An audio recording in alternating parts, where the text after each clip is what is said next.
हम कोई गुलाम है कि जो आप कहेंगे हम कर लें।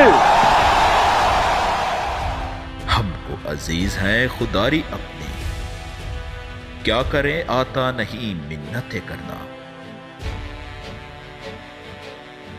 उस दिन भी कहा था, आज भी सुन लो, बेशक उम्र छोटी है पर दुनिया सलाम करती है। हमें समझाना तेरे बस की बात नहीं, हमें समझाना तेरे बस की बात नहीं।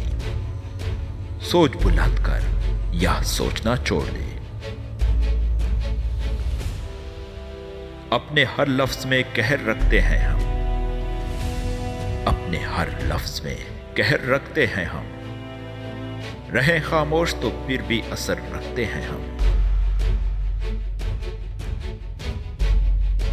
सोचों के बदलने से निकलता है नया दिन, सोचों के बदलने से निकलता है नया दिन।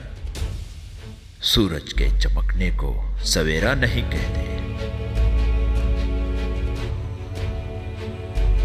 वो लोग भी चलते हैं तेवर बदल कर, वो लोग भी चलते हैं तेवर बदल कर, जिनको सिखाया था हमने चलना संभल कर।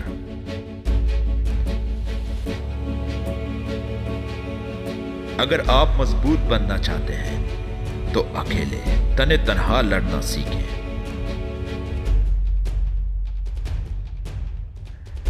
जिंदगी में वो मकाम हासिल कर कि लोग आपको ब्लॉक करने के बजाय सर्च करें। आप दुनिया की हर जंग जीत सकते हैं, शर्त इतनी सी है, बस खुद पर काबू पा लें। अगर